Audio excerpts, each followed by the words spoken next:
আমরা অষ্টম শ্রেণী তৃতীয় পর্যায়ক্রমিক মূল্যায়নের ভূগোলের ৯ নম্বর স্কুলের প্রশ্নের উত্তরগুলো আলোচনা করব। তো পৃথিবীর মানচিত্রে প্রথমে দেখাতে বলেছে, রেখা মানচিত্রে দেখাতে বলেছে মিসিসিপি মিসৌরি নদী। তো এই হচ্ছে উত্তর আমেরিকা, এটা হলো মিসিসিপি মিসৌরি নদী।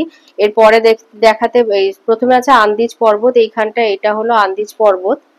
এই যে দক্ষিণ আমেরিকার এইটা পুরোটা জুড়ে হচ্ছে আন্দিজ পর্বতমালা, আর এই হচ্ছে মিসিসিপি মিসৌরি নদী।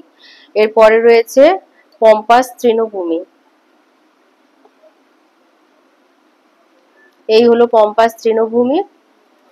তারপরে আছে কানাডিয়ান শিল্ড অঞ্চল।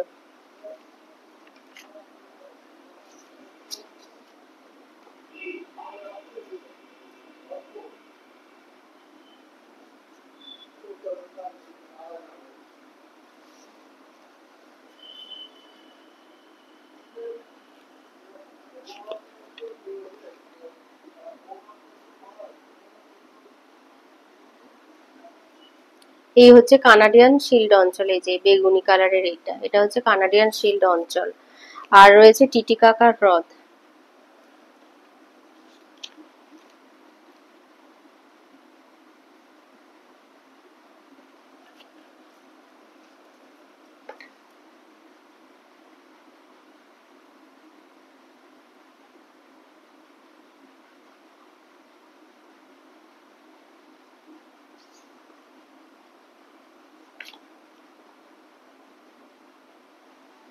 আচ্ছা, টিটিকাকার হ্রদ হচ্ছে দক্ষিণ আমেরিকায়, এইটা হলো টিটিকাকার হ্রদ।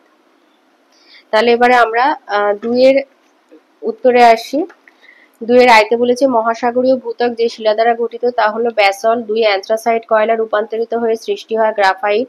তিন, যে তাপমাত্রায় বায়ু সম্পৃক্ত হয় তাকে বলে শিশিরাঙ্ক। চার, শান্ত আবহাওয়া নির্দেশ করে সিরাস মেঘকে। পাঁচ, পিগমি অধিবাসীরা যে জলবায়ুর অন্তর্গত তা হলো নিরক্ষীয় জলবায়ু। ছয়, ভূমধ্যসাগরীয় অঞ্চলে শীতকালে বৃষ্টিপাত হয় যে বায়ু দ্বারা তা হলো পশ্চিমা বায়ু। সাত, একটি পরিবেশ বান্ধব শক্তি বায়ু বিদ্যুৎ। আট, ভারতে পরিবেশ রক্ষা আইন চালু হয় 1986 সালে। নয়, গ্রেট বেরিয়ার রিফ দেখা যায় প্রশান্ত মহাসাগরে। 10, ওশিয়ানিয়া মহাদেশের অন্তর্বাহিনী নদী হলো কুপার। তিনের এতে শুদ্ধ অশুদ্ধ বলতে বলেছে, আয়তে বলেছে জেটি উইলসন হলেন পাঁচ সংস্থান তত্ত্বের সঙ্গে যুক্ত একজন বিজ্ঞানী, শুদ্ধ। দুই, উত্তর গোলার্ধে পশ্চিমা বায়ুর গতিবেগ দক্ষিণ গোলার্ধের তুলনায় কম হয়, শুদ্ধ। তিন, সাদা রঙের অভ্রকে বায়োটাইট বলে, অশুদ্ধ। চার, পরিবেশের সামগ্রিক গুণমানের হ্রাসকে বলে পরিবেশ দূষণ, শুদ্ধ। তিন, মারে ডার্লিং অববাহিকা তৃণভূমিকে ভেল্ট বলে, অশুদ্ধ। বিতে শূন্যস্থান পূরণ, আয়তে বলেছে স্থলবায়ু আর সমুদ্রবায়ুর বৃহৎ সংস্করণ হচ্ছে মৌসুমী বায়ু। দুই, মৌসুমী জলবায়ু অঞ্চলের উপকূলে পর্ণমোচী অরণ্য দেখা যায়, এটা বইয়ের 56 পাতায় রয়েছে। তিন, সবুজ বিপ্লবে কৃষি উৎপাদন বাড়লেও রাসায়নিক সার আর কীটনাশক ব্যবহারের ফলে জীবজগৎ ক্ষতিগ্রস্ত হয়েছে আর মাটি দূষিত হয়েছে। চার, ভারতের একমাত্র জীবন্ত আগ্নেয়গিরি হলো ব্যারেন দ্বীপ। পাঁচ, পৃথিবীর দীর্ঘতম প্রবাল প্রাচীর গ্রেট বেরিয়ার রিফ।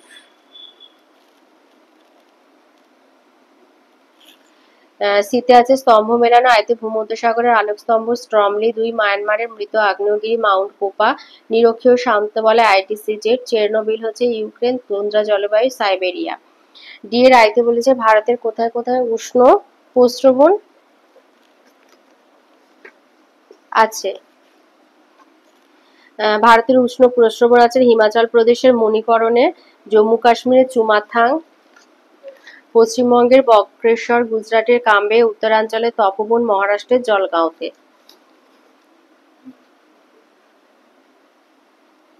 ও না, এটা তাপবিদ্যুৎ কেন্দ্র, উষ্ণ প্রস্রবণ।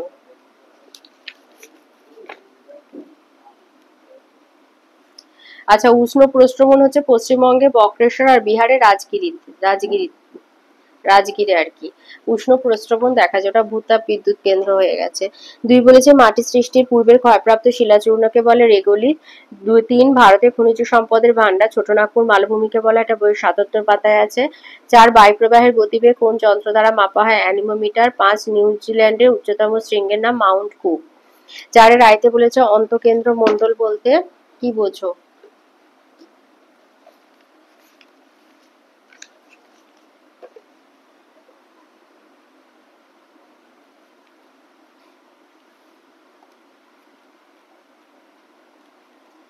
এইটা লিখবে যে পৃথিবীর কেন্দ্রের চারিদিকে বেষ্টন করে রয়েছে অন্তঃকেন্দ্রমণ্ডল, এর গভীরতা 5100 থেকে 6370 কিলোমিটার। এই স্তরের চাপ তাপ ঘনত্ব সবচেয়ে বেশি, অত্যধিক চাপে পদার্থগুলো এখানে কঠিন অবস্থায় রয়েছে।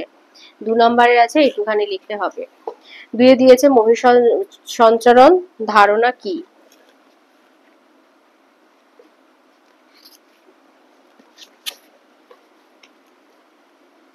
লিখবে যে মহাসঞ্চারণ তত্ত্ব মূল কথা কি? 1912 সালে আলফ্রেড ওয়েগনার মহাসঞ্চারণ তত্ত্বের পূর্ণাঙ্গ ভাবনার অবতারণা করেন। তার মতে প্রায় 30 কোটি বছর আগে পৃথিবীর সমস্ত স্থলভাগ একটিমাত্র ভূখণ্ড হিসাবে অবস্থান করত, যার নাম প্যানজিয়া, এবং প্যানজিয়াকে ঘিরে একটিমাত্র সমুদ্র অবস্থান করত, যার নাম প্যানথালাসা। পরবর্তী সময়ে সুবিশাল প্যানজিয়া অনেকগুলি খণ্ডে ভেঙে যায় এবং বিভিন্ন দিকে সঞ্চারিত হয়, অর্থাৎ মহাদেশীয় ভূত্বক বিচ্ছিন্নভাবে মহাসাগরীয় ভূত্বকের ওপর সঞ্চারিত হতে শুরু করে। বিভিন্ন দিকে মহাদেশগুলির এই স্থানান্তর বা চলনকে ওয়েগনার তার মহাসঞ্চারণ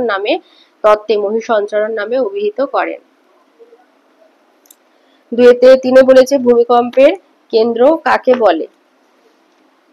এইখান থেকে লিখবে যে ভূপৃষ্ঠের নিচে ভূ অভ্যন্তরে যে স্থান থেকে ভূমিকম্পের উদ্ভব হয় তা হলো ভূমিকম্পের কেন্দ্র।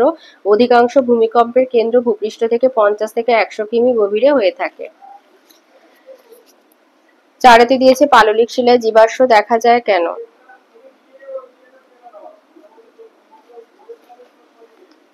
লিখবে স্তরে স্তরে জমাট বেঁধে পাললিক শিলা সৃষ্টির সময় কখনো কখনো সামুদ্রিক উদ্ভিদ বা প্রাণী তার মধ্যে চাপা পড়ে যায়। পরে পাললিক শিলার মধ্যে ওই উদ্ভিদ বা প্রাণীর দেহ প্রস্তরীভূত হলে তাদের দেহাবশেষের ছাপ থেকে যায়, একেই বলা হয় জীবাশ্ম।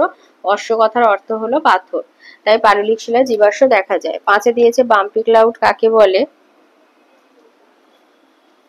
লিখবে স্ট্র্যাটোকিউমুলাস নিম্ন উচ্চতার মেঘ যাদের গড় সর্বোচ্চ উচ্চতা 6500 ফুট, এর মধ্যে পড়ে স্ট্র্যাটোকিউমুলাস। এই মেঘ দেখতে অনেকটা স্তূপের মতো স্তরে স্তরে সাজানো থাকে, অনেক সময় দেখে মনে হয় স্তরগুলো যেন গড়িয়ে চলেছে, তাই এর আরেক নাম বাম্পি ক্লাউড। 6 দিয়েছে পরিবেশের অবনমন কাকে বলে?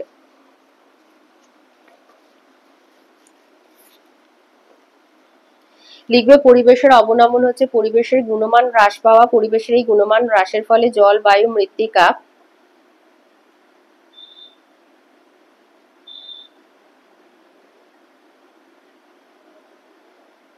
জলবায়ু, মৃত্তিকা প্রভৃতি প্রাকৃতিক সম্পদ তথা জীবজগৎ ক্ষতিগ্রস্ত হয়, বাস্তুতন্ত্র ব্যাহত হয়, কোনো কোনো ক্ষেত্রে জীব প্রজাতি সম্পূর্ণভাবে বিলুপ্ত হয়। পরিবেশের একটা নির্দিষ্ট সহন ক্ষমতা আছে।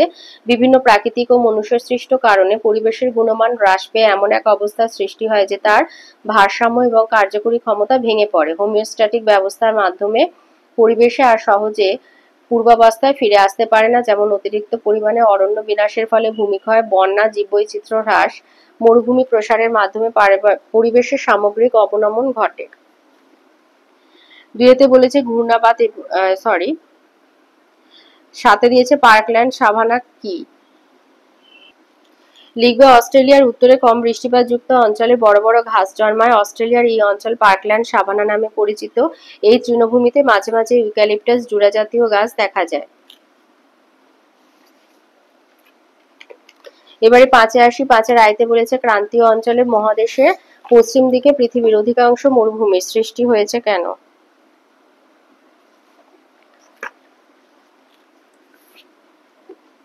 লিখবে যে 2 গোলার্ধে ক্রান্তীয় অঞ্চলের কম উষ্ণ স্থান থেকে তুলনায় বেশি উষ্ণ নিরক্ষীয় অঞ্চলের দিকে আইন বায়ু প্রবাহিত হওয়ায় এর উষ্ণতা বেড়ে যায়। জলীয় বাষ্প ধারণের ক্ষমতা বাড়ে, ফলে এই বায়ু মহাদেশের পূর্ব উপকূলে বৃষ্টিপাত ঘটালেও পশ্চিমাংশে একেবারেই বৃষ্টিপাত হয় না। এই কারণে মহাদেশের পশ্চিমাংশে অধিকাংশ মরুভূমির সৃষ্টি হয়েছে, যেমন আফ্রিকার সাহারা উত্তর গোলার্ধে আর আফ্রিকার কালাহারি দক্ষিণ গোলার্ধে। 2 দিয়েছে ঘূর্ণাবাত এবং প্রতীক ঘূর্ণাবাতের পার্থক্য লেখো। ঘূর্ণাবাত হচ্ছে নিম্ন আর মধ্য অক্ষাংশের উষ্ণ আর নাতিশীতোষ্ণ মণ্ডলে ঘূর্ণাবাত অবস্থান করে। ক্রান্তীয় অঞ্চলে সমুদ্রে এবং নাতিশীতোষ্ণ অঞ্চলে স্থলভাগে উৎপত্তি হয়। গ্রীষ্মকালে বেশি সংখ্যায় সৃষ্টি হয়, খুব কম অঞ্চল জুড়ে দেখা যায়। 5 হচ্ছে ঘূর্ণাবাতের কেন্দ্রে নিম্নচাপ আর বাইরে উচ্চচাপ বিরাজ করায় বায়ুপ্রবাহ কেন্দ্রমুখী হয়। 6 বায়ুপ্রবাহের দিক হচ্ছে এই বায়ুপ্রবাহ উত্তর গোলার্ধে বাম দিকে অর্থাৎ ঘড়ির কাঁটার বিপরীতে আর দক্ষিণ গোলার্ধে ডান দিকে অর্থাৎ ঘড়ির কাঁটার দিকে প্রবাহিত হয়। বায়ুর প্রকৃতি বায়ু কেন্দ্রমুখী, উষ্ণ আর ঊর্ধ্বগামী হয়। গতিবেগ তুলনামূলকভাবে বেশি হয়, গড়ে 160 কিলোমিটার পার ঘন্টা। স্থায়িত্ব ঘূর্ণাবাত স্বল্পস্থায়ী। আবহাওয়া প্রচুর ঝড় বৃষ্টি হয়। প্রভাব প্রবল ঝড় বৃষ্টির জন্য ব্যাপক ক্ষয়ক্ষতি হয়। প্রতীপ ঘূর্ণাবাতের 1 নম্বর পয়েন্ট লিখবে যে মধ্য আর উচ্চ অক্ষাংশে নাতিশীতোষ্ণ আর হিমমণ্ডলে প্রতীপ ঘূর্ণাবাত অবস্থান করে। উৎপত্তি শীতল স্থলভাগে উৎপত্তি হয়। সময়কাল শীতকালে বেশি সংখ্যায় সৃষ্টি হয়। বিস্তার হচ্ছে এর বিস্তৃতি খুব বেশি অঞ্চল জুড়ে বায়ুর চাপ। প্রতীপ ঘূর্ণাবাতের কেন্দ্রে উচ্চচাপ, বাইরে নিম্নচাপ বিরাজ করায় বায়ু প্রবাহ কেন্দ্র বহির্মুখী হয়। দিক হচ্ছে এই বায়ু প্রবাহ উত্তর গোলার্ধে ডান দিকে অর্থাৎ ঘড়ির কাঁটার দিকে, আর দক্ষিণ গোলার্ধে বাম দিকে অর্থাৎ ঘড়ির কাঁটার বিপরীত দিকে প্রবাহিত হয়। বায়ুর প্রকৃতি বায়ু কেন্দ্র বহির্মুখী, শীতল আর অধোগামী হয়। গতিবেগ তুলনামূলকভাবে কম হয়, 30 থেকে 50 কিলোমিটার/ঘন্টা। স্থায়িত্ব প্রতীপ ঘূর্ণাবাত দীর্ঘস্থায়ী হয়। আবহাওয়া শান্ত মেঘমুক্ত আবহাওয়া বিরাজ করে। প্রভাব ক্ষয়ক্ষতি সেভাবে হয় না। 5-3 দিয়েছে ভূমধ্যসাগরীয় জলবায়ু অঞ্চলে জীববৈচিত্র্য উল্লেখ করো। স্বাভাবিক উদ্ভিদ লিখবে শুষ্ক গ্রীষ্ম এবং আর্দ্র শীতকালের কারণে এই জলবায়ু অঞ্চলে চিরসবুজ এবং গুল্মজাতীয় গাছের মিশ্র বনভূমির সৃষ্টি হয়েছে। শুষ্ক গ্রীষ্মকালে বাষ্পীভবন আটকাতে গাছের পাতা পুরু আর কাণ্ড শক্ত হয়। বড় বড় পাতা পুরু ছালযুক্ত গাছগুলো শীতকালে বৃষ্টির জল সঞ্চয় করে রাখে। প্রধানত 3 ধরনের স্বাভাবিক উদ্ভিদের সমাবেশ এখানে দেখা যায়। এক হচ্ছে সরলবর্গীয় উদ্ভিদ পাইন, ফার, সিডার। 2 চিরসবুজ উদ্ভিদ ওক, কর্ক, ইউক্যালিপটাস, রোজউড। আর গুল্মজাতীয় উদ্ভিদ ম্যাপেল, লরেল, রোজমেরি, ল্যাভেন্ডার। জলপাই গাছ ভূমধ্যসাগরীয় জলবায়ুর অন্যতম প্রধান উদ্ভিদ। এই জলবায়ু অঞ্চলে পৃথিবীর সবথেকে বেশি জলপাই গাছ রয়েছে। প্রাণী জগৎ আর পশুপালন হচ্ছে বৃষ্টিহীন শুষ্ক গ্রীষ্মকাল আর আর্দ্র শীতকালের কারণে এখানে তৃণভূমির পরিমাণ কম। তাই ঘোড়া বা গবাদি পশুর তুলনায় গাধা, ভেড়া, ছাগল, খচ্চর বেশি পালিত হয়। উষ্ণ মরুর কাছাকাছি অঞ্চলে মুরগি, উট বেশি পালিত হয়। 4 দিয়েছে তুন্দ্রা অঞ্চলে আর্থসামাজিক পরিবেশের বর্ণনা দাও। লিখবে যে অত্যন্ত প্রতিকূল জলবায়ু কষ্টকর জীবনযাত্রার জন্য তুন্দ্রা অঞ্চল জনবিরল। একমাত্র আদিম অধিবাসীরা প্রকৃতির সঙ্গে সংগ্রাম করে বসবাস করে। 1 হচ্ছে গ্রিনল্যান্ড, কানাডা, আলাস্কার উত্তরাংশে এস্কিমো, রেড ইন্ডিয়ান। 2 ইউরেশিয়ার সাইবেরিয়ার স্যামায়ে দিয়াকুত। 3 ল্যাপল্যান্ডে ল্যাপ, ফিনল্যান্ডে ফিন উপজাতির মানুষ বসবাস করে। তীব্র শীতে কৃষিকাজ হয় না, তাই এখানকার অধিবাসীরা যাযাবর জীবন যাপন করে। শীতকালে এখানকার গোলাকার বরফের ঘরে বা ইগলুতে বাস করে, আর গ্রীষ্মকালে বরফ গলে গেলে শিল মাছের চামড়ায় তৈরি তাঁবুতে বা টিউপিকে এরা বাস করে। যাতায়াতের জন্য বরফের ওপর চাকাবিহীন স্লেজ গাড়ি আর জলে শিল মাছের চামড়ায় তৈরি কায়াক নৌকা ব্যবহার করে। পশুর চামড়া দিয়ে পোশাক আর হাড় দিয়ে শিকারের বর্ষা, সূঁচ তৈরি করে। খাদ্যের জন্য শিল, ভালুক, বলগা হরিণ, মেরুশিয়াল শিকার করে। সমুদ্রে মাছ ধরে। হরিণের দুধ, বেরি ফল হচ্ছে এদের প্রিয় খাদ্য। 5 দিয়েছে নগরায়ণ কিভাবে পরিবেশের উপর প্রভাব ফেলেছে তা লেখো। লিখবে যে আধুনিক জীবনযাত্রায় পাড়ি দেওয়ার একটা গুরুত্বপূর্ণ পদক্ষেপ হচ্ছে নগরায়ণ। কতগুলো প্রতিকূল প্রভাব সৃষ্টি করে। 1 হচ্ছে দূষণের মাত্রা বৃদ্ধি। নগরায়ণের মধ্যে দিয়ে পৃথিবীতে বায়ু দূষণ, শব্দ দূষণ, ভূমি দূষণ, জল দূষণ প্রভৃতির মাত্রা বহুগুণ বেড়ে যায়। Scientific and environmental research institute 2009 প্রকাশিত তথ্যে কলকাতা বায়ু দূষণের মাত্রা অনুযায়ী প্রথম স্থান অধিকার করে। তারপরে দ্বিতীয়, তৃতীয়, চতুর্থ স্থানে রয়েছে ভারতের অন্য 3টি মহানগর মুম্বাই, দিল্লি, চেন্নাই। ভূগর্ভে জলস্তর হ্রাস। শহর বা নগরে দৈনন্দিন জীবনে ব্যবহার্য বিশুদ্ধ জল পাম্পের সাহায্যে ভূগর্ভ থেকে দিনের পর দিন উত্তোলনের ফলে ভূগর্ভের জলস্তর ক্রমশ হ্রাস পাচ্ছে। ভূমির ওপরে চাপ বৃদ্ধি। শহরাঞ্চলে বৃহৎ বৃহৎ অট্টালিকা, ফ্ল্যাটের প্রকোপে ভূমির ওপর চাপ বৃদ্ধি পাচ্ছে। ফলে ভূমিকম্প, ধস প্রভৃতি নানা বিপর্যয় মাথা চাড়া দিয়ে উঠছে। যানজট দ্রুত নগরায়ণের ফলে শহরাঞ্চলগুলিতে অসংখ্য যানবাহনের মাধ্যমে প্রচুর যানজট তৈরি হচ্ছে। জল নিকাশি সমস্যা। ক্রমবর্ধমান জনসংখ্যা, নিত্য ব্যবহার্য নোংরা আবর্জনা শহরাঞ্চলের নালা নর্দমাগুলি মজে গিয়ে জল নিকাশি ব্যবস্থায় বিঘ্ন ঘটছে। ফলে বর্ষাকালে শহরাঞ্চলগুলিতে জল জমে জনজীবন বিপর্যস্ত করছে। যেমন কলকাতা, দিল্লি, মুম্বাই শহরে এই সমস্যা তীব্র রূপ ধারণ করেছে। 6 দিয়েছে ওশেনিয়া মহাদেশের আঞ্চলিক বিভাগগুলির নাম লেখো। শুধু বিভাগগুলোর নাম লিখলেই হবে। লিখবে ওশেনিয়ার আঞ্চলিক বিভাগ হচ্ছে অস্ট্রাল অর্থাৎ দক্ষিণ অস্ট্রেলেশিয়া। অস্ট্রেলিয়া এবং নিউজিল্যান্ড এবং এশিয়া কথার অর্থ হচ্ছে দেশ, সুতরাং অস্ট্রেলেশিয়া কথার অর্থ হলো দক্ষিণের দেশ। মেলা মানে কালো, নেশিয়া ভূখণ্ড বা দেশ। এখানকার অধিবাসীদের শরীরে মেলানিনের আধিক্যের জন্য মেলানেশিয়া নামকরণ হয়েছে। New Guinea, Solomon, Fiji, Norfolk, New Caledonia, New Hebrides প্রভৃতি। মাইক্রো মানে ক্ষুদ্র। গুয়াম, মার্শাল, নাউরু, কিরিবাটি প্রভৃতি ছোট ছোট দ্বীপ নিয়ে গঠিত। পলি মানে বহু। ওশেনিয়ার একেবারে পূর্ব দিকে Hawaii, Samoa, Tonga, Cook, Easter, Pitcairn, Tahiti প্রভৃতি অসংখ্য দ্বীপ নিয়ে গঠিত পলিনেশিয়া। তাহলে অস্ট্রেলেশিয়া, মেলানেশিয়া, মাইক্রোনেশিয়া আর পলিনেশিয়া, এই হচ্ছে ভাগ। সাথে দিয়েছে আর্টেজিও কূপ কিভাবে তৈরি হয় লেখো। সৃষ্টির কারণটা শুধু লিখবে যে ভাঁজযুক্ত অর্ধচন্দ্রাকার শিলাগঠিত অঞ্চলে দুইটি অপ্রবেশ্য শিলাস্তরের মধ্যবর্তী অংশে কোনো প্রবেশ্য শিলাস্তর থাকলে এবং তাদের প্রান্তদেশ ভূপৃষ্ঠে উন্মুক্ত থাকলে ওই শিলাস্তরে বৃষ্টির জল সঞ্চিত হয়। প্রবেশ্য শিলাস্তরে জল প্রবেশ করে, কিন্তু ওপরে ও নিচে অপ্রবেশ্য শিলাস্তর থাকায় ওই জল অন্য কোথাও যেতে পারে না। এই অবস্থায় অপ্রবেশ্য শিলার মধ্যে দিয়ে প্রবেশ্য স্তর পর্যন্ত কূপ খনন করলে পাম্পের সাহায্য ছাড়াই জল সহজে ভূপৃষ্ঠের উপরে ফোয়ারার মতো উঠে আসে। এইভাবে আর্টেজিও কূপের সৃষ্টি হয়। এটা অস্ট্রেলিয়ার কার্পেন্টারিয়া নিম্নভূমি অঞ্চলে এই কূপ দেখা যায়। 86 আয়তে দিয়েছে পরিবেশের অবনমন নিয়ন্ত্রণের পদ্ধতিগুলির বর্ণনা দাও। সভ্যতার অগ্রগতি এবং লাগাম ছাড়া উন্নয়নের ফলে পরিবেশের গুণমান ব্যাপক হারে হ্রাস পাচ্ছে। পরিবেশের এই অবনমন মানব সভ্যতাকে এক সংকটময় পরিস্থিতির সম্মুখে দাঁড় করিয়ে দিয়েছে। তাই পরিবেশ অবনমনের গতি বন্ধ করতে আমাদের বেশ কিছু ব্যবস্থা গ্রহণ করা উচিত। যেমন এক হচ্ছে শিক্ষা সচেতনতা। পরিবেশ অবনমনের অন্যতম কারণ দারিদ্রতা আর শিক্ষার অভাব। তাই পরিকল্পিত অর্থনৈতিক উন্নয়নের মাধ্যমে দেশকে দারিদ্র্যমুক্ত করতে হবে, মানুষকে শিক্ষিত করে তোলার যথাযথ ব্যবস্থা করতে হবে এবং পরিবেশ শিক্ষাকে আবশ্যিক পাঠ হিসাবে প্রত্যেক শিক্ষা প্রতিষ্ঠানে চালু করতে হবে। 2 সম্পদের ব্যবহার নিয়ন্ত্রণ। প্রাকৃতিক সম্পদের ব্যবহার নিয়ন্ত্রণ করতে হবে। জীবাশ্ম জ্বালানির পরিবর্তে পরিবেশ বান্ধব শক্তি বেশি ব্যবহার করতে হবে। 3 হচ্ছে সম্পদের পুনর্ব্যবহার। বিভিন্ন কলকারখানাকে পরিবেশ বান্ধব প্রযুক্তি ব্যবহারের জন্য উৎসাহী করতে হবে। সম্পদের পুনর্ব্যবহারের উপরে জোর দিতে হবে। জনসংখ্যা নিয়ন্ত্রণ। জনসংখ্যা বৃদ্ধি নিয়ন্ত্রণ করতে হবে। দেশের সম্পদ ও জনসংখ্যার মধ্যে যাতে ভারসাম্য থাকে তার দিকে দৃষ্টি রাখতে হবে। পরিকল্পিত উন্নয়ন। উন্নয়ন পরিকল্পনা যেমন রাস্তা নির্মাণ, নদী পরিকল্পনা, নগরায়ন, বিদ্যুৎ কেন্দ্র তৈরি, শিল্প স্থাপন প্রভৃতি কার্যকর করার সময় পরিবেশের যতটা সম্ভব কম ক্ষতি হয় সেদিকে নজর রাখতে হবে। জীববৈচিত্র্য সংরক্ষণ। বিভিন্ন প্রাণী আর উদ্ভিদকে তার নিজস্ব পরিবেশে বাঁচিয়ে রেখে জীববৈচিত্র্য সংরক্ষণ করতে হবে। বনসৃজন বৃদ্ধি। প্রচুর পরিমাণে গাছপালা লাগিয়ে পরিবেশের ভারসাম্য ফিরিয়ে আনতে হবে। বৃক্ষ কার্বন ডাই অক্সাইড শোষণ করে আর অক্সিজেন ত্যাগ করে, পরিবেশে এই 2 উপাদানের ভারসাম্য বজায় রাখতে সাহায্য করে। উপযুক্ত ভূমির ব্যবহার। জমির অবস্থান, মাটির চরিত্র এবং জমির অন্যান্য বৈশিষ্ট্য পরীক্ষা করে জমির ওপর যে কোনো পরিকল্পনা গ্রহণ করা প্রয়োজন। এর জন্য উপযুক্ত পর্যবেক্ষণের ব্যবস্থা করতে হবে। প্রচার মাধ্যমের দ্বারা জনসচেতনতা বৃদ্ধি। সর্বোপরি বিভিন্ন প্রকার প্রচার মাধ্যম যেমন খবরের কাগজ, রেডিও, টেলিভিশন প্রভৃতির দ্বারা পরিবেশ অবনমনের কুফল সম্পর্কে সচেতন করতে হবে। এই অবনমন রোধে তাদের দায়িত্ব এবং কর্তব্য সম্পর্কে অবহিত করতে হবে। আর 10 হচ্ছে আইন প্রণয়ন। পরিবেশ সংরক্ষণের জন্য সরকারকে কঠোর আইন প্রণয়ন করতে হবে আর দক্ষতার সঙ্গে তা প্রয়োগ করতে হবে। 2 দিয়েছে নিরক্ষীয় জলবায়ুর বৈশিষ্ট্য উল্লেখ করো।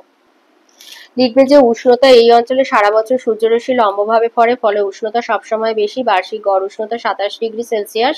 বার্ষিক উষ্ণতা থাকে 25 ডিগ্রি সেলসিয়াস থেকে 30 ডিগ্রি সেলসিয়াস। বার্ষিক উষ্ণতার প্রসার হয় মাত্র 2 ডিগ্রি সেলসিয়াস থেকে 3 ডিগ্রি সেলসিয়াস। সেই সঙ্গে বাতাসে আর্দ্রতাও বেশি থাকে, তবে রাতে উষ্ণতা বেশ কমে যায়, 25 ডিগ্রি সেলসিয়াস হয়ে যায়। তাই নিরক্ষীয় অঞ্চলে রাত্রি ক্রান্তীয় শীতকাল নামে পরিচিত। সারা বছর ধরে দিন ও রাতের পরিমাণ প্রায় সমান থাকে, 12 ঘন্টা। এত কম বার্ষিক উষ্ণতার প্রসার পৃথিবীর আর কোনো জলবায়ু অঞ্চলে দেখা যায় না। বৃষ্টিপাত। সারা বছর বেশি উষ্ণতার কারণে এই অঞ্চলে গভীর নিম্নচাপ অবস্থান করে। এই অঞ্চলে স্থলভাগের থেকে জলভাগের পরিমাণ বেশি হওয়ায় প্রচুর জলীয় বাষ্প বাতাসে মেশে। এই উষ্ণ আর্দ্র বাতাস ঊর্ধ্বাকাশে উঠে শীতল ও ঘনীভূত হয়ে পরিচালন প্রক্রিয়া প্রচুর বৃষ্টিপাত ঘটায়। বার্ষিক 200 থেকে 250 সেমি। মোট বৃষ্টিপাতের দিন সংখ্যা বছরে 250 থেকে 300 হয়। প্রায় প্রতিদিন সকালে আকাশ পরিষ্কার থাকে, বিকেলের দিকে 3-4টের সময় ঘন কিউমুলো নিম্বাস মেঘে আকাশ ঢেকে যায়। বজ্রবিদ্যুৎ সহ প্রবল ঝড় বৃষ্টি হয়, তাই একে 4 o'clock রেন বলে। আবার রাত্রিবেলা আকাশ মেঘমুক্ত হয়ে তাপমাত্রা কিছুটা কমে যায়। এই জলবায়ু অঞ্চলে নিরক্ষীয় নিম্নচাপ বলয় অর্থাৎ আন্তঃক্রান্তীয় অভিসরণ অঞ্চল বা আইটিসিজেড দ্বারা প্রভাবিত। 3 দিয়েছে মারে ডার্লিং অববাহিকার কৃষি আর পশুপালনের বর্ণনা দাও। লিখবে কৃষিকাজ। মারে ডার্লিং অববাহিকা কেবল অস্ট্রেলিয়া নয়, সমগ্র পৃথিবীর অন্যতম শ্রেষ্ঠ কৃষি সমৃদ্ধ অঞ্চল। এই অববাহিকার প্রধান কৃষিজ ফসল হলো গম। অস্ট্রেলিয়ার লোকসংখ্যা কম হওয়ায় প্রচুর গম ও গমজাত দ্রব্য প্রতি বছর রপ্তানি করা হয়। অন্যান্য ফসলের মধ্যে যব, ভুট্টা, ওট, বার্লি, আখ, তামাক, তিসি ধান প্রভৃতি উল্লেখযোগ্য। রেনমার্ক থেকে মিল্ডুরা পর্যন্ত জলসেচের সাহায্যে ফলের চাষ হয়। বিড্রিল অঞ্চলে নানা রকম লেবু আর আঙুরের চাষ হয়। অববাহিকা দক্ষিণাংশে রিভারিনা অঞ্চলে প্রচুর আঙুর, আপেল, কমলালেবু, নাশপাতি, অ্যাপ্রিকট, আতা, খোবানি, পিচ প্রভৃতি ফল জন্মায়। মিল্ডুরা আঙুর চাষ ও মদ্য প্রস্তুতের জন্য বিখ্যাত। পশুপালন লিখবে মারে ডার্লিং অববাহিকায় নাতিশীতোষ্ণ জলবায়ুর কারণে ছোট ঘাসের বিস্তীর্ণ তৃণভূমি বা ডাউন সৃষ্টি হয়েছে। এখানে মেরিনো লিঙ্কন মার্স নামক মেষ পালন করা হয়। মেষ পালনে অস্ট্রেলিয়া বিশ্বের দ্বিতীয় স্থানাধিকারী।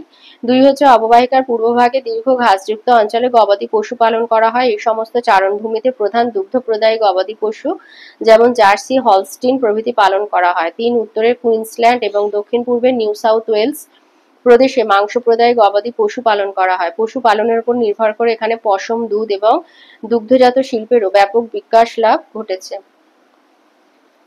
4 বলেছে ওশেনিয়া মহাদেশের জলবায়ু এবং উদ্ভিদের বর্ণনা দাও। জলবায়ু লিখবে যে ওশেনিয়ার উত্তরে উত্তর দ্বীপ থেকে দক্ষিণে স্টুয়ার্ট দ্বীপ পর্যন্ত বিস্তৃত, ফলে এই অঞ্চলের বিভিন্ন স্থানে জলবায়ুর পার্থক্য দেখা যায়। ছোট ছোট দ্বীপগুলির জলবায়ুতে সমুদ্রের প্রভাব দেখা যায়, আবার অস্ট্রেলিয়ার মতো বড় স্থলভাগের ভিতরে জলবায়ু চরমভাবাপন্ন হয়।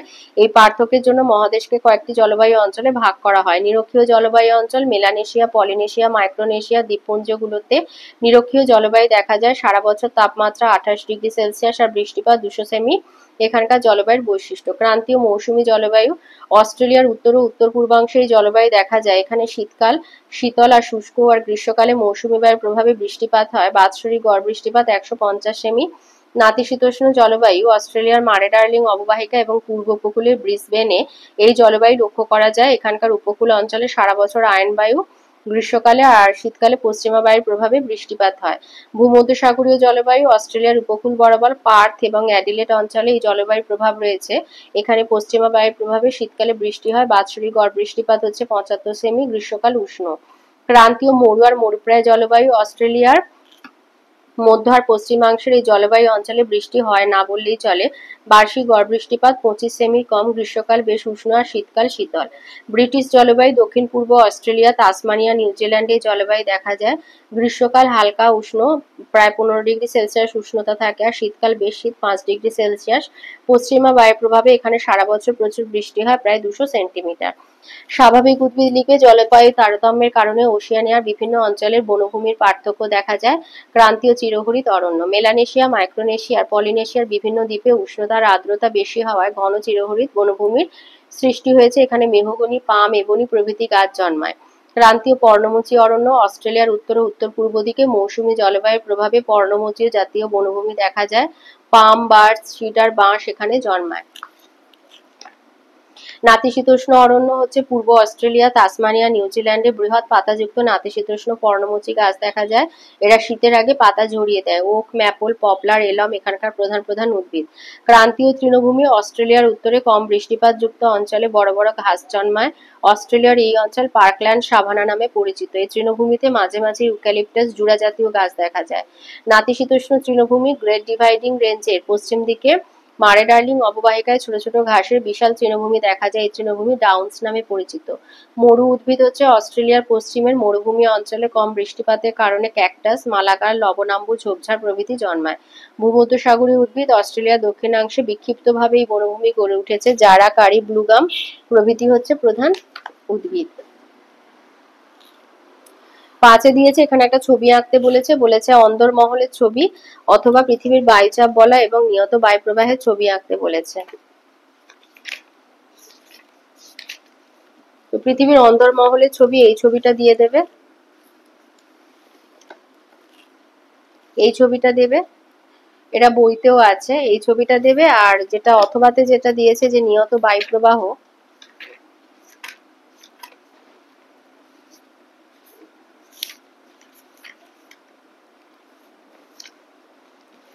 বায়ুচাপ বলা নিয়ত বায়ু প্রবাহ, এই যে এই ছবিটা দেবে।